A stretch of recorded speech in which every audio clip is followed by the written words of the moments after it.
ايوه. بصوا بقى يا جماعه الخير، اول حاجه كلهم يعني مش كلهم وحشين مش يعني. كل المنايفه وحشين. لا. بصوا بقى يا جماعه الخير، اول حاجه انا جبت 300 جرام رز. 300 جرام رز يعني انا هعمل نص كيلو لحمه بس. تمام كده. جبت الرز اهو، نقعته ربع ساعه تقريبا. لازم تنقعيه كويس بس عشان ايه؟ عشان وهو بيتفرم يبقى حلو. انا مش هعمل الكفته هنا، انا هعملها عند الراجل تحت يعني. تمام. يبقى 300 جرام رز، نص كيلو لحمه جملي برازيلي، دي حاجه بتاعتك انت. تمام. زي ما انت شايفه على النص كيلو. كميه التوم دي بتاع 10 فصوص هم كبار، بصلايه متوسطه. التوابل بتاعتي عباره عن كمون، فلفل اسود، ملح، جوز الطيب.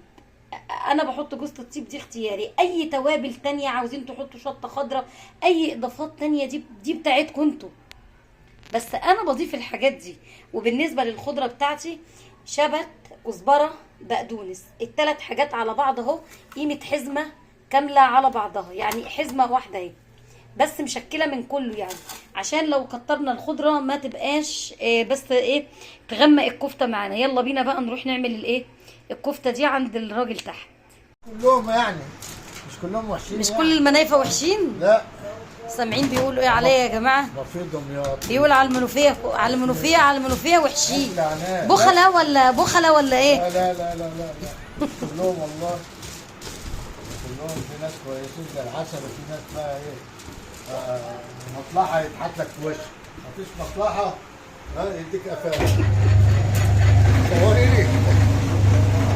ها؟ يطلع بالسيمة يعني؟ طيب. ماشي يا بنتي. يطلع بالسيمة؟ ايوه. خلي بالك. عامله حطيت الحاجه اهي، التوابل اهي. الله. يا دور الشاي. صوري أبدا. كده بقى عملنا الكفته وخلاص. عملنا زي ما قلت لكم، حطينا نص كيلو لحمه اهو. طبعا شفتوني تحت وانا بعملها، وريتها لكم وقلت لكم المقادير قد ايه. كفته الرز هي اكله مشهوره جدا جدا عندنا هنا في مصر. الكفته دي يعني ما كانش فيه سبوع مولود او فرح او عزومه او اي حاجه من الحاجات دي، او عيد مثلا، غير لما بنعمل كفته الرز دي، لان هي حاجه يعني من التراث.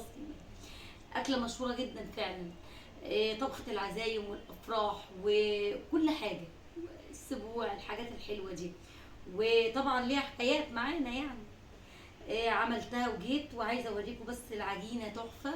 حطيت على النص كيلو لحمه 300 جرام رز، عشان انا مش بحب الرز فيها كتير. في ناس بتحط على النص كيلو لحمه نص كيلو رز، براحتكم اعملوا اللي انتوا عاوزينه. في ناس بتعملها جملي وفي ناس بتعملها برازيلي، برضو براحتكم، دي حاجه ترجع لكم وتبع امكانياتكم انتوا. تمام. بس اللي انا عاملاها برازيلي. ماشي. وعايزه بقى اوريكم العجينه كده. بصوا العجينه بسم الله ما شاء الله طلعت تحفه، حلوه قوي. بصوا بتشدوا فيها عرق ازاي. العرق ده عشان مش لحمتها، مش رزها مش كتير. لما بتلاقوا في الكفته بصوا فيها عرق وفيها خيوط كده، بتبقى اللحمه بتاعتها بتبقى كتيره والرز بيبقى قليل.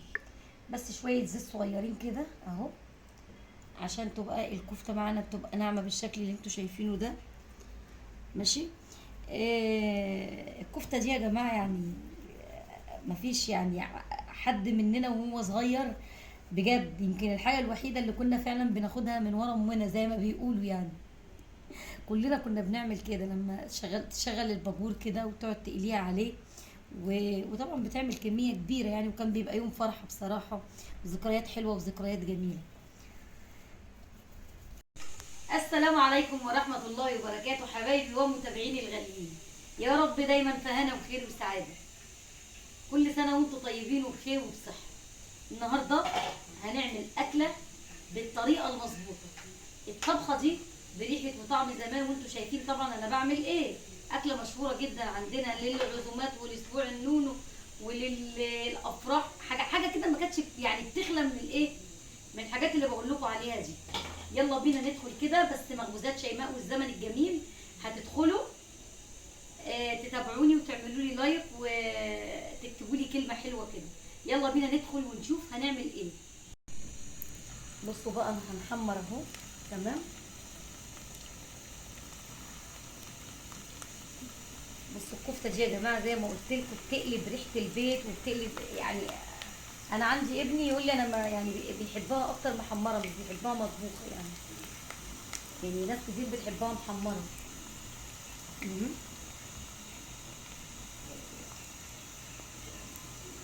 بعد ما خلصت تحمير الكفته، في ناس بتطبخ الكفته دي بتوم او بتوم وبصل. انا شايفه بقى ان الكفته فيها بصل وفيها توم وفيها توابل وفيها كل حاجه، فانا بعمل بصلايه صغيره بس كده عشان الصلصه تبقى حلوه. وفي ناس ما بتطبخهاش بقى غير بايه، بصلصه بس، يعني بيخدعوا كده وبيعملوا التخديعه او الصلصه دي بشويه سمنه او شويه زيت بس انا بعمل بصلايه صغيره تدي تسكيره حلوه كده للايه، للصلصه بتاعتي. وكمان بحب اضيف بطاطسايه مع الكفته، بتاخد طعم الكفته، بتبقى طعمها حلو قوي. البصلايه بس تاخد اللون الخفيف ده، لون خفيف قوي. بندبل البصلايه بس كده. انا اي تخديعه او صلصه ما بحبش اعمل لها البصلايه، ما بحبش احمرها قوي يعني. تمام. الطماطم اهي عليها ايه بقى، عليها مكعب مرقه، وطبعا ده حسب الرغبه، بس انا حابه احط مكعب مرقه، مش حابين براحتكم خالص. وعليها شويه ملح صغيرين لان الكفته بتاعتنا فيها ملح طبعا. ماشي. هنسيبها تتسبك وبعد كده ايه، نظام نجهز بطاطسايه والكفته متحمره. بصوا بقى هنزل، هي بعد ما اتسبكت كده هنزل بس ببطاطسايه واحده. بحب قوي طعمها زي ما قلت لكم مع الكفته، بتاخد البطاطسايه دي بتاخد من طعم الكفته. هتغلي غلوتين وبعد كده ايه، هزود شويه ميه مغليه وبعد كده هنزل بالكفته بتاعتي. بصوا بعد ما البطاطس كده خدت الغلوتين، هنزل بقى بالايه، بالكفته بتاعتي اهي. ماشي اهي. ونسيبهم بقى يستووا مع بعض. ماشي. وبعد كده ايه، اوريكم احلى اكله ان شاء الله يعني. بصوا يا جماعه الصلصه سميكه ازاي. الصلصه ما تبقاش يعني خفيفه، يعني لما تبقى الصلصه سميكه كده بتبقى حلوه قوي بجد. بصوا اكله بقى اهي.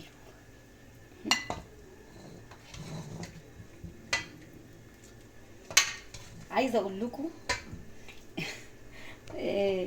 مفيش احلى من الاكل اللي هو بريحه الزمن الجميل وبروايح زمان وشويه رز بشعريه بقى.